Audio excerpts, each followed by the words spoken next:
Are the bad guys back? Yes, back with craziness. So I watched The Bad Guys 2 today on preview day, and here's my quick spoiler-free review including rating. I like this movie. I enjoyed it. I was already looking forward to this movie, but after the trailers, I wasn't too convinced or too crazy, and I feel like this movie did a better job than what the trailers portrayed it to be. If you like the first Bad Guys movie, which I like, I think you will like this one. The animation quality stays the same, if not a few times better. The action in this movie was actually crazy, and that you think, oh, when movies take it over the top, it might be too much, but I feel like with those scenes that you think would be over the top, I actually like the way they handled it. But don't get me wrong, there are scenes where it's like crazy. I also really like the first 5 minutes of the movie, the opening, kind of the crazy action, kind of introducing you to the start to this movie. Now with the new characters, the bad girls of this movie, I've seen comments leading up to this movie, people saying, oh, is this going to be one of those where like they're girl bosses or something like that?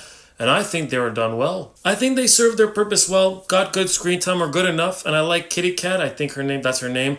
She's a snow leopard, and if you know me, my favorite animated villain is Tai Lung, so yeah. The story and plot I think was solid, easy to understand. The pacing and runtime I think was good. I didn't feel like there were moments that were taking too long or too short, and I was happy. Going off talking about certain characters, I think the characters overall were good. Wolf and the whole gang I think are solid. Got good screen time, had some good, decent, funny moments. There are a lot of characters in this movie that I think they balance well. Now, if you remember from the first movie that there's like a lot of twists or unexpected moments, and I think this movie overall does a nice job on that, but there are moments that could be easily predictable. Now, before I give it my rating, is this better than the first movie? Well, I haven't seen the first Bad Guys movie in a while, and I think they're both fairly similar. But this movie does take it up a notch on craziness, and I think it did a good job on that. Would I watch this movie again? Sure. Would I recommend this movie? Yeah, it's fun. So I give The Bad Guys 2 a nice 8 out of 10, and with the way this movie ended, and if this movie does well, it could possibly set up for a third one. If you plan on watching this movie, I hope you enjoy. If you already seen it, what are your thoughts? Thank you for watching, and always remember, once a bad guy, always a bad guy. Oh!